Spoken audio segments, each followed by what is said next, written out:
Well, Clemson Tiger fans, college football fans, thank you for joining me and Jordan right here for the post-game live. And let me tell you, it's not like we thought it was going to be, but in the end, the Tigers get it done. 66-17 versus Charleston Southern University was your final score. There were plenty of miscues, but some good to talk about in the game.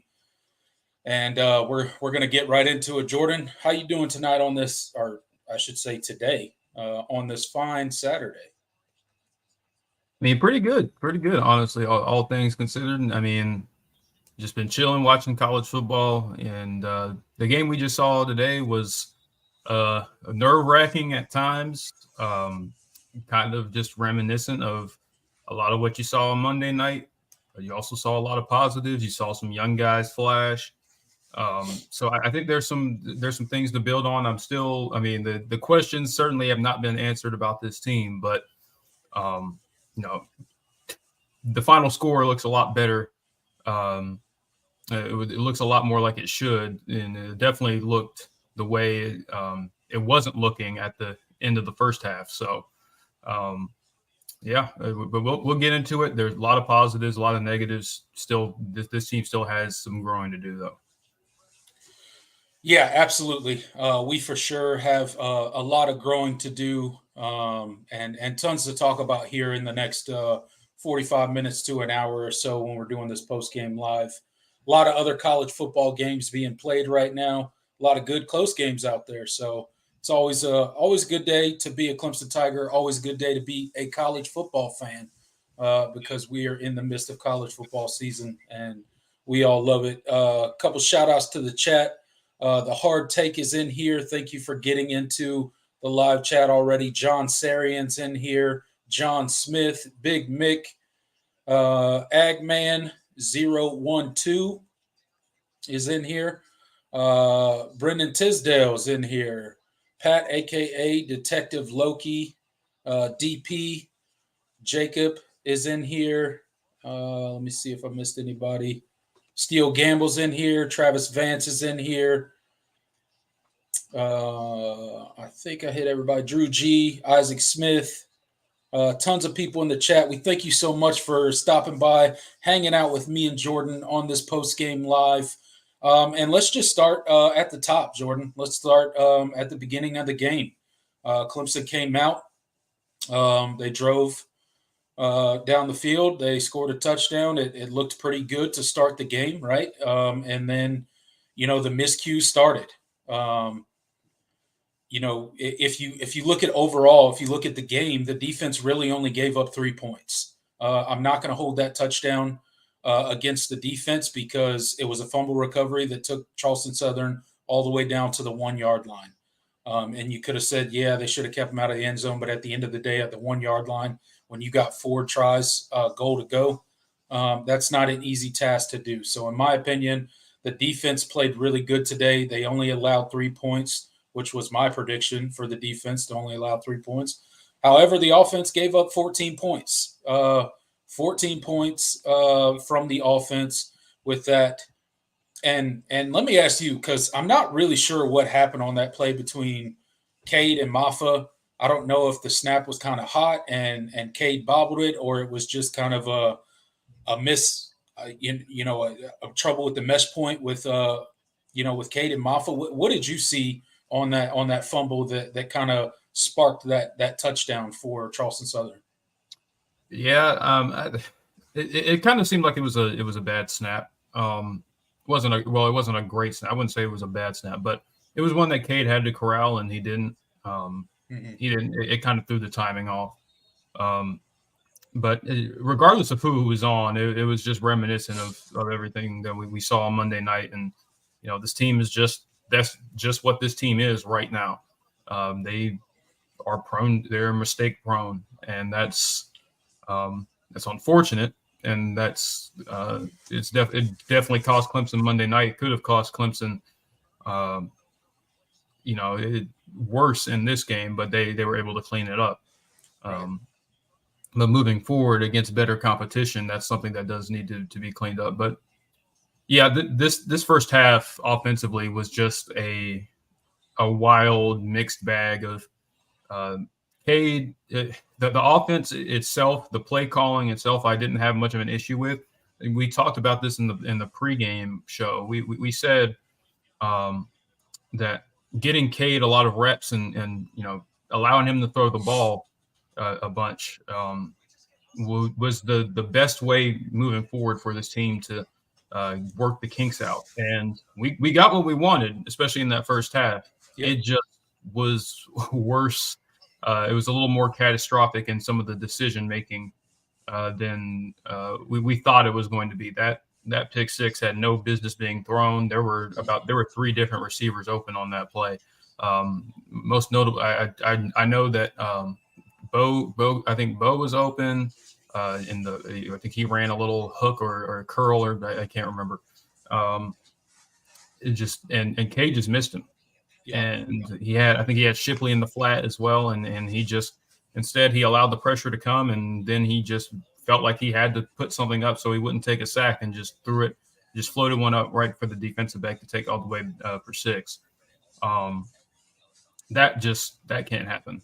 Those are the kind of mistakes that this team cannot, moving forward, cannot afford to make. I'm glad that Cade made that decision against Charleston Southern and not against a better opponent, but it does show still there's a lack of maturity there, and a lack of game experience that he just needs to get, because it showed in that first half. But credit to him, and we'll talk about the second half, but credit to him for responding, and the offense looked a lot smoother. And Cade looked a lot more comfortable in that second half. Yeah, absolutely. I mean, Cade is playing like a freshman, and I think part of it is maybe a lack of opportunities that he did get last season. You know, he was put in, quite a few times last season, but it was sparingly, and he got put in a lot of bad situations last season where he was kind of playing hero ball. And I think some of that has carried over into this season. It seems that he's not seeing the field well. At least definitely early in this game, he was not seeing the field well. He was staring down wide receivers. He was making poor decisions. You talked about the interception that he threw. I wish he would have just took the sack at that point. At the end of the day, sometimes a play breaks down, you miss a read, and you got to take a sack and live to fight another down, right? You can't just continue to throw balls up for grabs and expect good things to happen. Good things rarely happen. Every now and then in college football, we see quarterbacks just kind of toss a ball up and good things just happen, right? You're like, wow, that was a terrible throw, but good things happen, right? But those things rarely happen. And Cade has early this season has made a point to really make some of those poor decisions and put the ball in harm's way quite a few times. He's by no means a terrible quarterback, but he also has a lot of growing to do. He's got to be able to see the field better. He's got to be able to go through his progressions. He's got to have that internal clock to know when to take off, or sometimes just hey, this play ain't going to work. Take that sack, right? Don't throw the ball up, because that turned into 6 points for Charleston Southern. And to your point, against better teams, we saw it against Duke, right? Clemson made some of the same mistakes today as they made against Duke. They just weren't playing a team that could really exploit it very much. Although, our two turnovers did turn into 14 points for Charleston Southern. Their offense couldn't do anything, right? So they really couldn't exploit anything. Steel Gamble gets in. Thank you for the $2 super chat, man. Stellato is a dog. Get him more involved. Absolutely, man. And we'll get into the bright points of this offense today and this Clemson team today. And Stellato, let me tell you, was a bright spot for this Clemson wide receiving core today. He was out there, almost looked like he was playing like his life depended on it. He was absolutely balling and doing everything he could to contribute to this team. It's a sight for sore eyes. It's a breath of fresh air. We finally see Stellato take the field after being injured season after season. Good to see him get in the game today and actually make some big plays. Absolutely.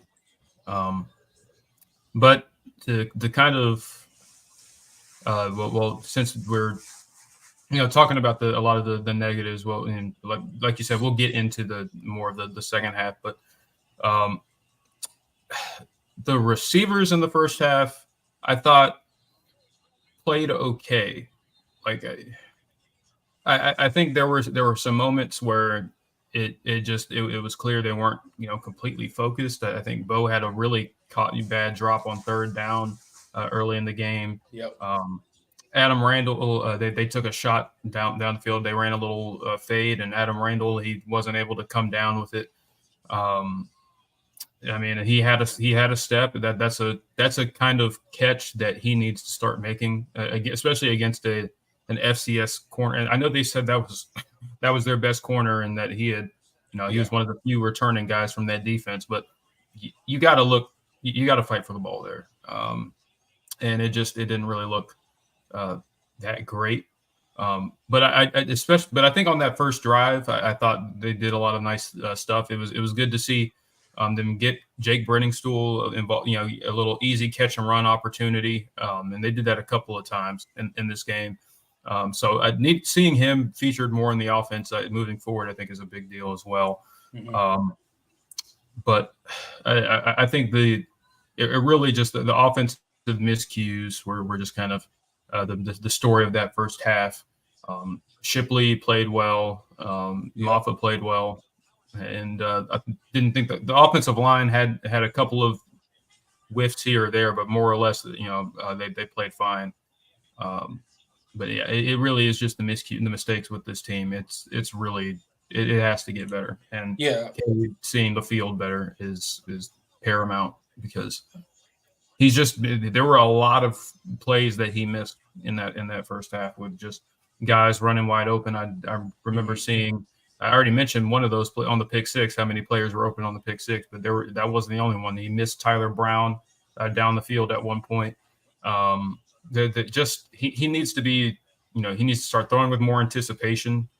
I think is really the biggest thing. But I thought he showed some nice poise on the two Antonio Williams receiving touchdowns.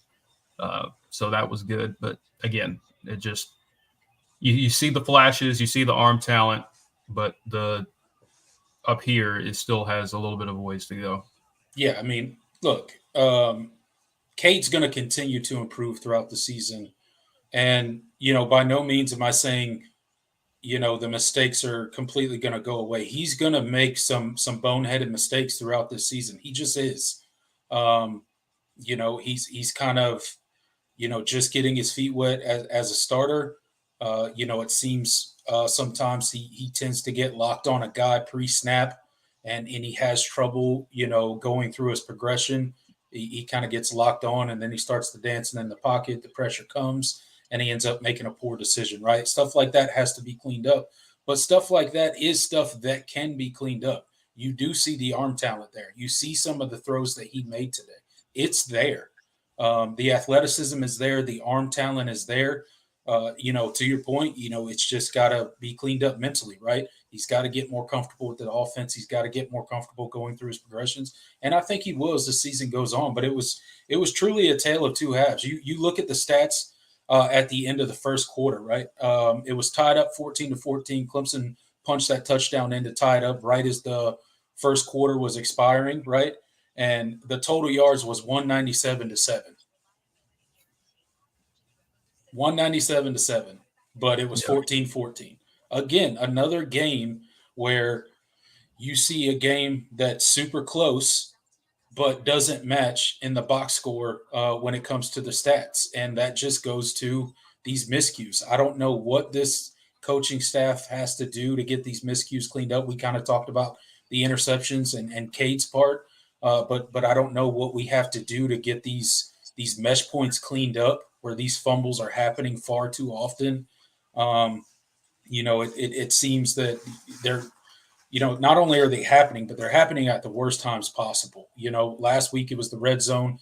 This week it's deep in our own territory. It's just things that you cannot do to be successful as a football team. And, you look at the stats, we had 12 first downs in the first quarter.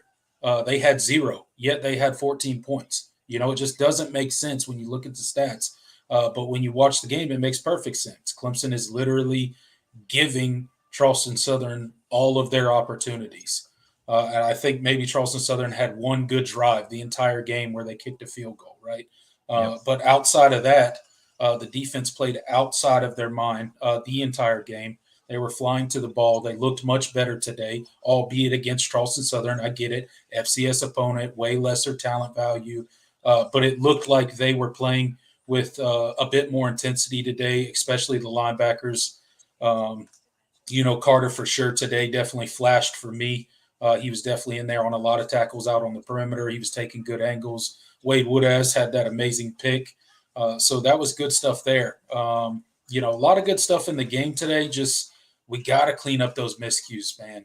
And if Cade can keep developing as the season goes on, I think this offense could maybe have the potential as the season goes to really start getting their feet under them. And like we said in the pregame show heading into this game back on Thursday, we talked about how Cade needed to get out there and throw the ball, and that's exactly what happened, right? And we got some good things on tape. They saw good things happen, on the field, and hopefully we can parlay that into some momentum for this offense and really maybe kind of get out of their own heads, get out of their own way a little bit, and just play loose, play free. Because when you see them execute, it's there. But when the miscues happen and the poor execution starts happening, and the lazy route running and the poor reads and the just bad decision making comes, it looks awful when they start doing that. I mean, that was really the story of the game. First half, completely awful. Clemson looked terrible. I was about to have a coronary in my dang living room watching the game, and then the second half rolls around and they look like a completely different offense. So at least we got to see that version of Clemson's offense in the second half, albeit against Charleston Southern. Yeah, and with the defense, I do want to point out yes, the defense played well today. There are just some minor things that need to be cleaned up. I think some of those option plays that they were running to the perimeter were kind of gashing Clemson a little bit, and I think better teams will see that on tape. Yeah. I don't think the linebackers read those particularly well at first. It seemed like they were just flying to the quarterback and not taking the pitch man, which that's no team, no coach coaches you to do that. If you have numbers, if the numbers are equal, you dedicate one guy to one player. But so I do want to see that cleaned up. But other than that, thought the defense played pretty damn well. Defensive backs played well. Didn't hear Khalil Barnes got the start today for Andrew Makuba. Didn't hear his name a ton, which at that position is a good thing. Right. So that was good to see. I thought the coverage was pretty airtight for most of they really only had one passing first down. I think Pride kind of got beat a little bit on a little speed out. But other than that, the defense I didn't really have too many complaints. Thought they played pretty well. And really both halves they played pretty well, other than that one drive. So yeah, good to see they played exactly how they should have, and we'll see how they look, and let's see if they clean up some of the minor things that they didn't do well. Yeah, and to your point, I think they will. They did have some issues containing that or setting that edge, right? The end would just crash down on that quarterback every single time, and that was definitely a play they hurt us on. But all stuff that could be cleaned up. Overall, the defense, played very well. TJ Parker, that dude continues to flash on the screen anytime he's in the game. I think XT played pretty well today. Overall, I think you can't really complain a lot about what our defense did. They really limited their offense a ton in this game. I think they put up, what was it, 73 yards of total offense Yep. for the entire game. So, you can't really get mad at that. 61 yards passing, 12 yards rushing. So they really couldn't do anything on the ground, couldn't do much in the air either. Wasn't a whole lot of answers for this Clemson defense today. And that's encouraging to see because that's what you should see, right? Against a team like Charleston Southern. That's exactly what you expect to see when you turn on this game. You expect to see that Clemson defense dominating, especially a lesser team like Charleston Southern. Absolutely. And they imposed their will early. I thought West was a little more free and kind of with some of the blitz packages. He kind of let his guys get after it a little bit more. That corner blitz, I really liked it with Nate Wiggins. It was well drawn up, and they did not see it coming. Nate absolutely laid the quarterback out. XT, I think XT got a sack today. He really exploded off the edge. Mm-hmm. So, I mean, I think in all phases, it was when you hold your opponent to 1.6 yards per play, that's, I mean, the defense is going to have, probably had a pretty good day. They deserved to not, the final score shows 17, but obviously we already talked about it. They deserve that number to be a lot lower. Yeah. But still props to the defense there. And want to kind of transition. Any other thoughts on the first half before we talk about the positives of the second half? Because there weren't really many negatives in the second half. Yeah, I mean, not much on the first half. I agree with a lot of what you just said. It's just at the defense. You look at 17; they didn't allow 17 points. They allowed 3 points on a 45-yard field goal. Yeah. That's about as good as it can get.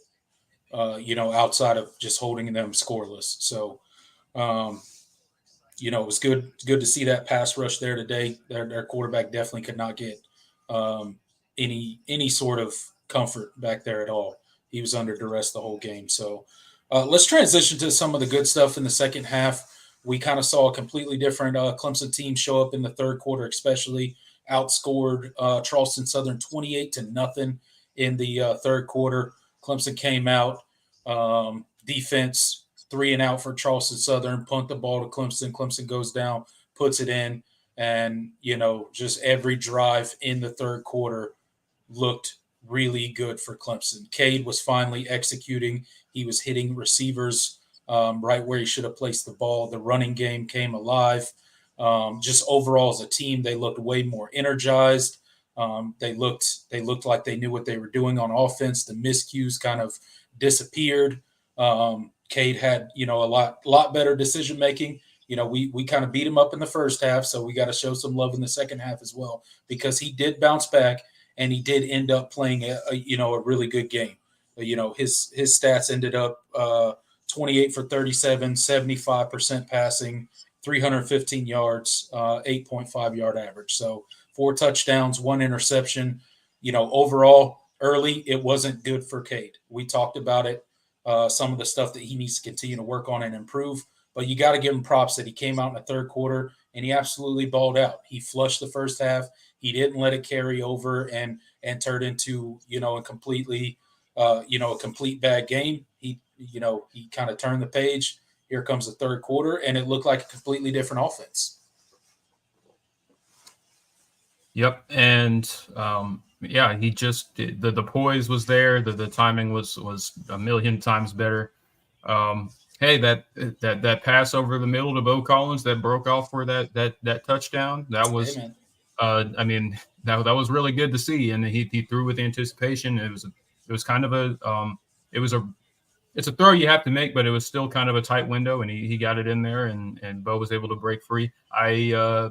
On the Bo Collins front, he made it a little more suspenseful than it probably should have with the early celebration. I thought he was gonna get tackled for a second, man. Yeah, I thought could you imagine if he had fumbled out of the end zone for a touchback? Oh man, that would have been the most Clemson thing ever this year. Yeah. Oh, I might have lost it at that point. I'd have been like, you know what? No, it's just, it's not meant to be this year. It's just, it would have been, but good thing that didn't happen. He celebrated a little early.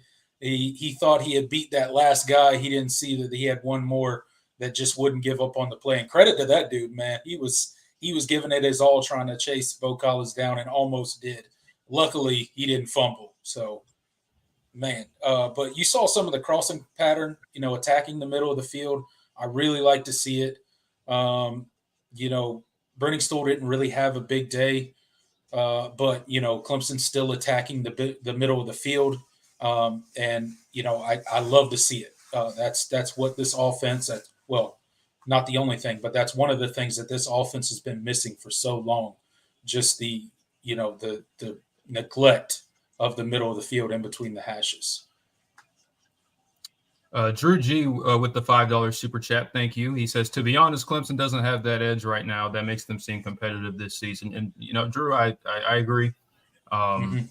That's something we just haven't seen from this team. I mean, the second half, they played really well. I think there were certain players that played with an edge.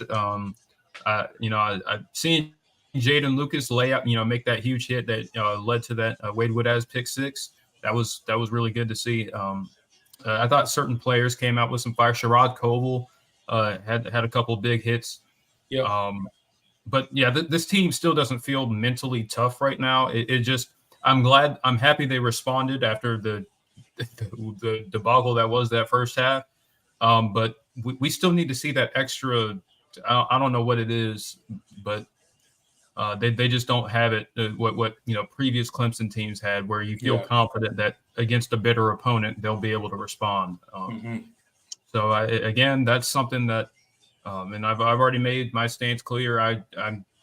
The answers have not. We haven't seen the answers yet. The questions that we've had aren't completely answered yet. But we'll take this over. We'll take that second half over pretty much anything else we've seen to this point. So if they can continue to get better, maybe they prove us wrong. But I agree that this team needs to, if they want to be where they were talking about being at the beginning of the season, we still got to see more for sure. Thank you for the super chat. Appreciate it. Thank you so much for supporting the channel, man. We really do appreciate it. It means a lot to us. But yeah, look, by no means are all the questions answered, and suddenly Clemson's, going, what is it? What would it be? 10-0 the rest of the way, or 10-1 the rest of the way. Whatever. But they did what they were supposed to do this whole game in the second half. So there's that. There's at least that. We saw it finally happen in a game, and we saw some playmakers emerge, right? You talk about Troy Stellato. Bo Collins made some big plays in that second half. He had 100 yards receiving. He had 137 yards receiving. Like a Clemson receiver going over 100 yards feels like a unicorn these days. So it is a unicorn. Yeah, it doesn't happen. I mean, Cole Turner did it in the ACC championship game, and that's the only other time in the last. Can't even remember the time before that. I think it was a while before that. It might have been. It might have been. I think Bo had 100 against Wake Forest back in 2021. Yeah, that might have been the last time right there. I know Cole was the only 100-yard receiver from last season. So if you go back to 2021, I think Bo was the most recent 100-yard receiver in that Wake Forest game. So that tells you a lot. Yeah. So I don't care who the opponent is. A Clemson receiver having over 100 yards is a big deal. So good day for Bo.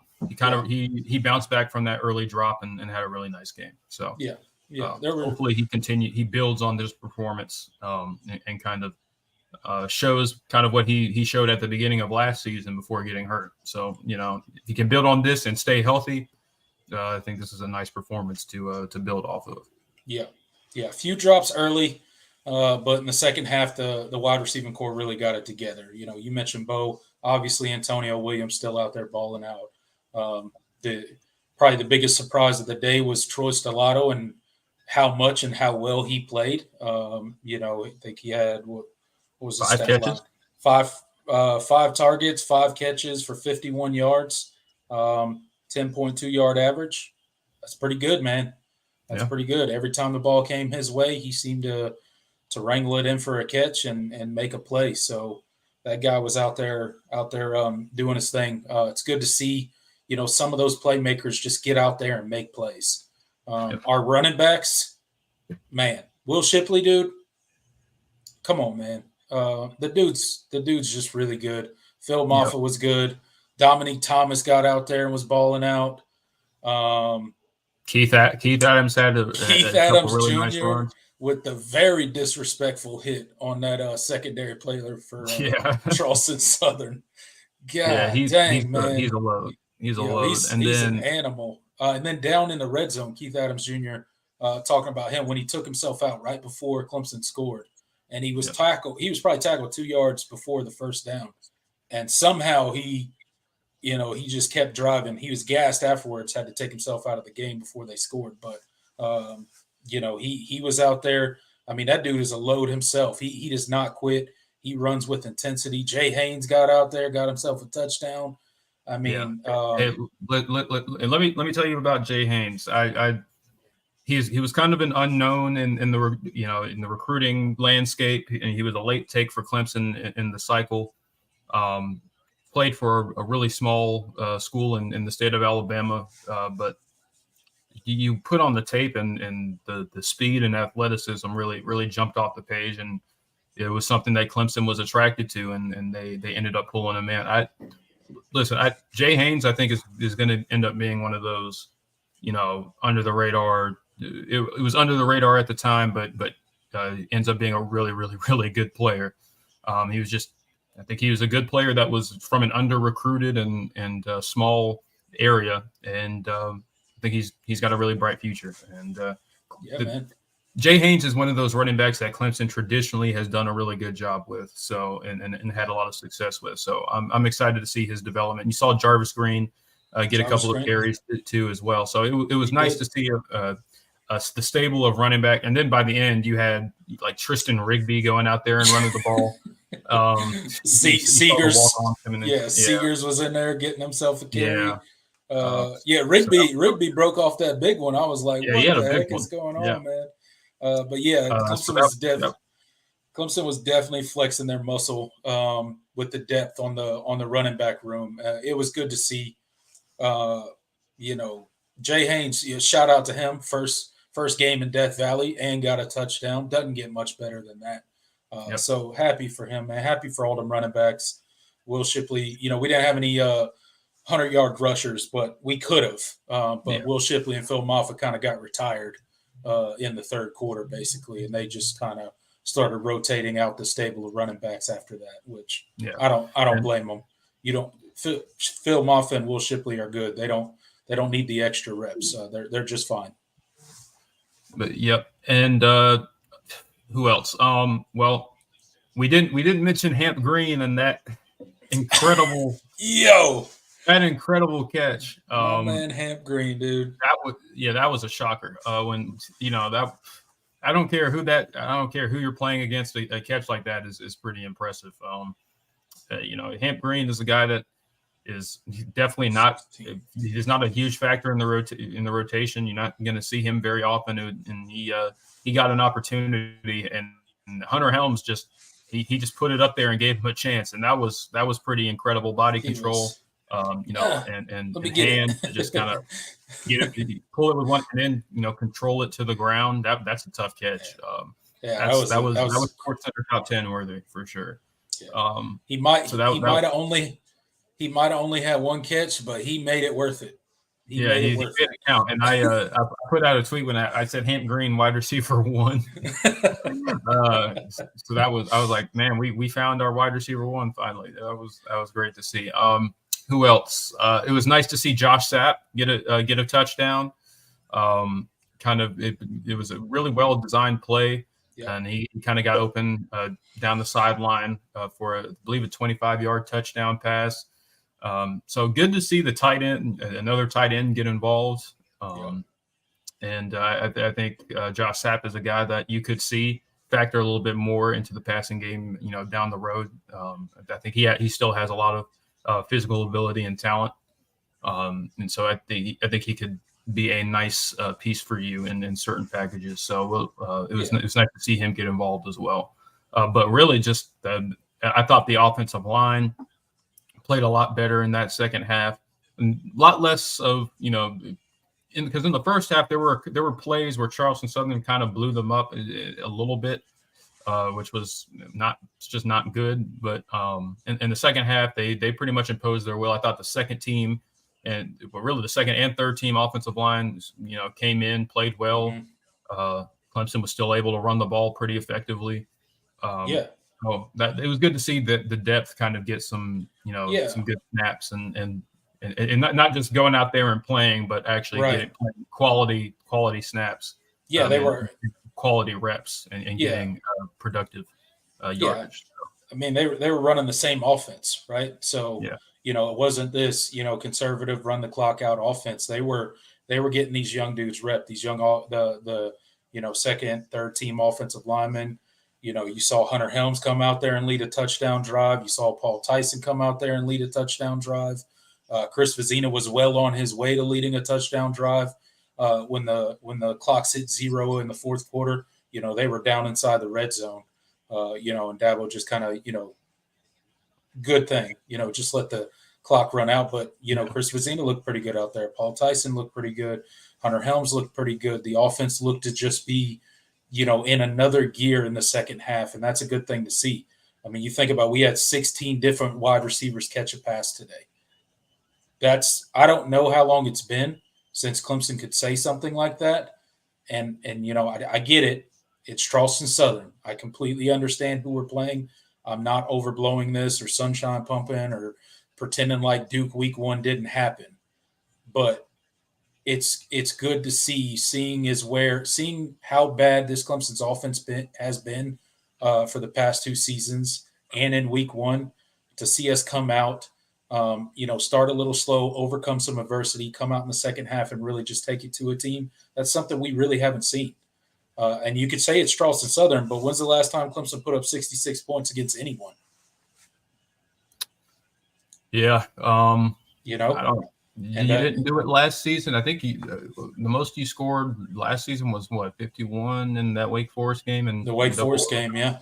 But just put 48 up on Louisiana Tech. Other than that, I can't think of a game where they had that kind of production. So they didn't even put up 66 on Furman, the FCS team they played last year. Who, to their credit, Furman is a good FCS team, and they're a very good team. I'm interested to see how they look against South Carolina in about 20 minutes.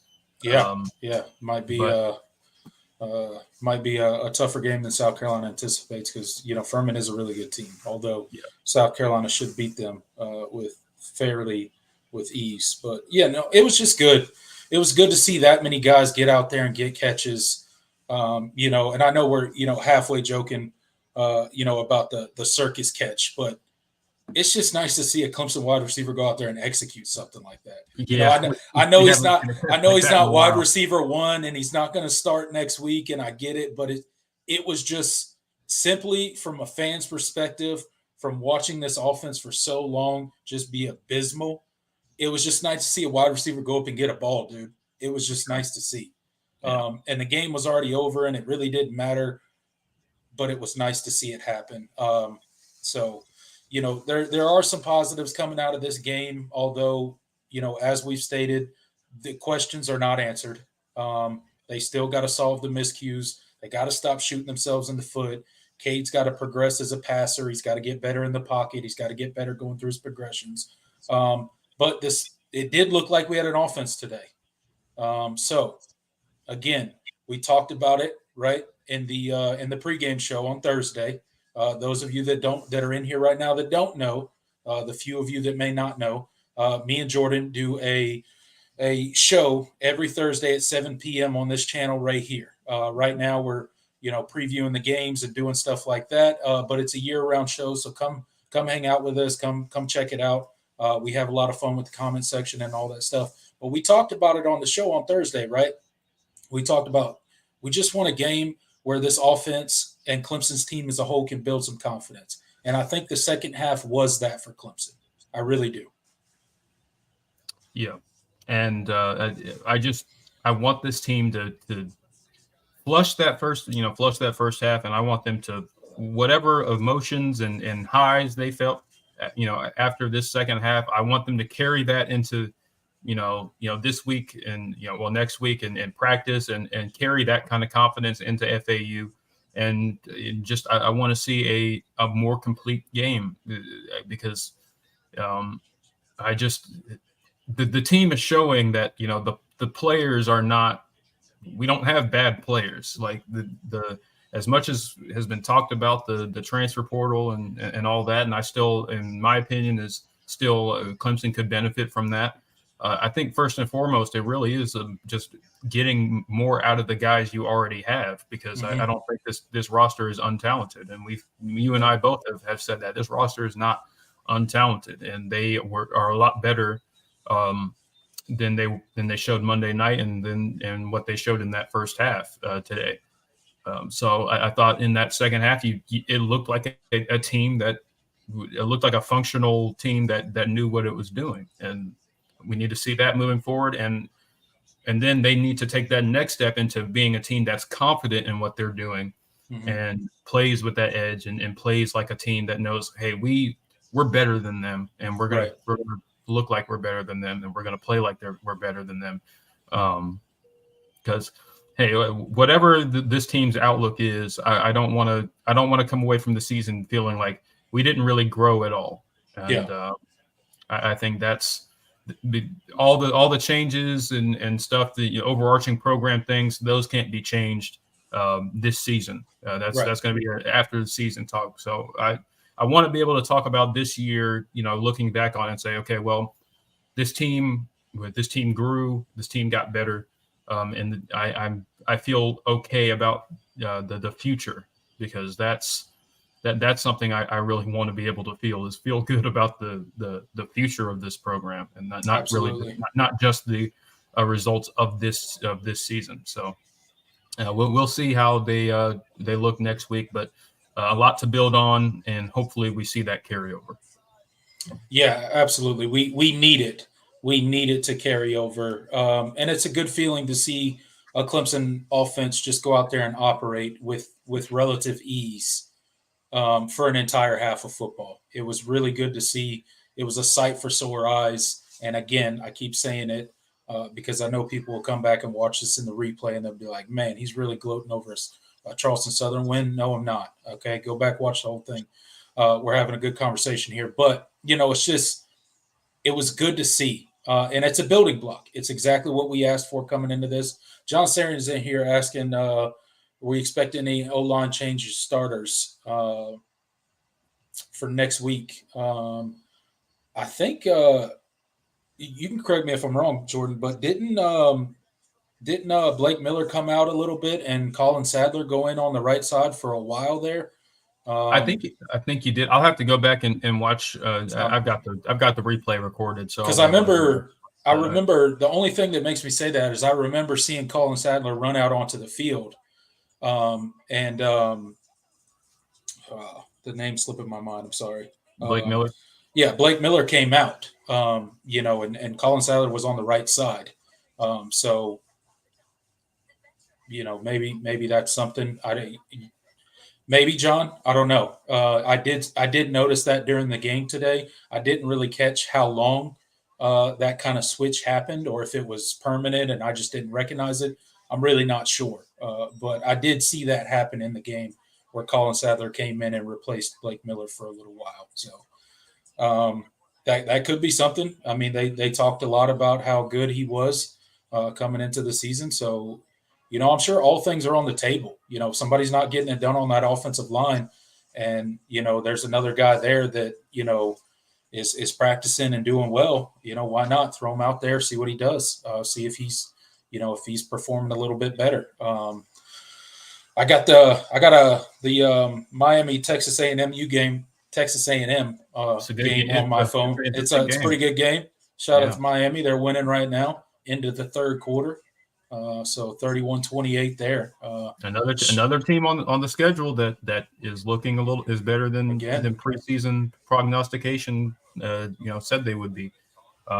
Again, I don't know how good Texas A&M is. To be fair, no, both of these teams vastly underperformed last year, so we could be watching two really good teams. We could be watching two really bad teams, but both teams made changes in the offseason. But regardless, I will say I do think it's pretty clear this Miami team is better than they were last year. How much, I guess, remains to be seen. But they are playing really well right now. They broke up, special teams. They had a 98-yard kick return.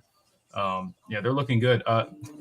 Duke they were tied up with Lafayette. I believe they just scored, and they're up 14-7 early in the second.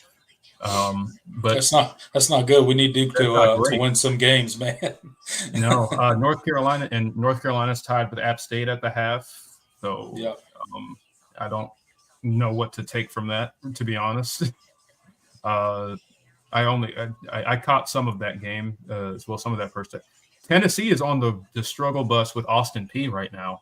Oh no, Tennessee 6-6. Tennessee, say it ain't so. Late in the second quarter. Say it ain't so, Tennessee. Good the struggle bus with Austin Peay. Good Lord. Wow. Virginia Tech's getting murdered by Purdue right now. Yeah, they are. And the other Virginia school blew a lead to James Madison. So, it's a shame. I'm rooting for Tony Elliott. Wake Forest took care of business against Vanderbilt. Good for them. Syracuse is taking it to Western Michigan right now, 48-7. Yes, they are. Syracuse. Why are they putting up so many points this year? What's going on with them? They haven't played in a murderer's row, but they're a team that lost a lot from last season, and they lost their offensive coordinator and their defensive coordinator. But they returned Garrett Schrader and Rondé Gadsden and a couple key pieces. Lost Sean Tucker and some pieces on defense.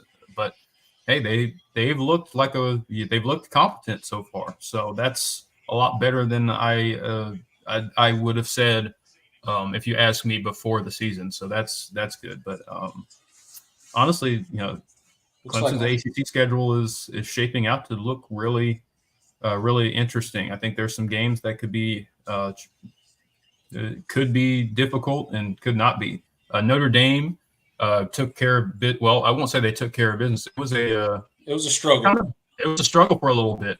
Yeah. But they pulled away in that fourth quarter against NC State and had some big plays. NC State just offensively they're still kind of a work in progress. With Brennan Armstrong, they need more production out of their receivers. I think Dakari Collins caught a touchdown pass in this game, so good for him, man. Good for him. I think he did. Looks like Ole Miss is going to pull one out against Tulane here. Yes, they will. It looks like. Yeah, they got the ball with 2 minutes left, 27-20. So, but still not over, but. But more interesting games that some of the are ongoing, and we still got Texas, Alabama coming up in 10 minutes. Oh yeah, I got to watch that game. I can't wait. It's going to be a good one. Oklahoma 7-3 against SMU. Come on, Oklahoma. Oh, and I guess real quick before we wrap up, Robert Gunn made a field goal. He made his extra point. He did. That was something that I had in my mind to mention, but I forgot. It was good to see a ball go through the uprights for him after a very rough first outing of field goal kicking. So, hopefully that helps build his confidence as well going into, because we're going to need him. At some point in time, we're going to need his leg this season, and we need him to be confident. So it was good to see him be able to get a kick and it to go right through the uprights, albeit only a 28-yarder, but still, it was still a kick in a game in Death Valley, and he made it. So good stuff there, man. Overall, I think it was a pretty good day for our Tigers. Started out a little rough, but we turned it around. It was definitely a tale of two halves. Cade turned it around in the second half. Shout out to him. I know we talked a lot about, his miscues and, his poor decision making and stuff, but, he's going to develop. He's going to be a good quarterback, but there's going to be growing pains. So Yeah. we're just going to have to bear with him when he makes the mistakes, and wait for those other spectacular plays that he's going to make in between those mistakes, because there'll be a lot of those as well. So yeah, and I think he's got the right attitude about it. I mean, you saw him. You haven't seen him really get down on himself or anything like that. He kind of got fired up on that late hit or that horse collar out of bounds. Yeah. At that point, Clemson was still struggling a little bit, so I was like, oh, okay, but really, I mean, it's good for the quarterback to be able to kind of shake those things off and just have be forward thinking, because we as fans, we don't we can dwell on the bad stuff, but if you're a player, if you dwell on the bad stuff, more bad stuff happens. So yeah, they can't afford to. We can afford to sit on here for an hour after the game and talk about it. They cannot. They got to move on to the next game. Florida Atlantic next week. Do not miss our preview show. We will be live right here on the Voice of College Football Clemson channel Thursday at 7 p.m. Me and Jordan will be there. I hope you guys come in, chat with us as well as we preview the Florida Atlantic game. But yeah, I think that's it. You want to hit anything else before we get out of here, Jordan? No. Thank you guys for tuning in. This was a much more fun post-game show to do. So glad to share it with you guys and make sure that you guys tune in for the FAU pregame show on Thursday night. But until then, see you guys Thursday. Yep. See you guys Thursday. Hey, thank you guys. The couple that super chatted. Thank you everybody that in here. Make sure before you guys leave, hit that like button for us and come hang out with us on Thursday at 7 p.m. right here on the Voice of College Football Clemson channel. Until next time, I'm Tiger Paul Craven. He's Jordan Bowman. We'll see you on Thursday.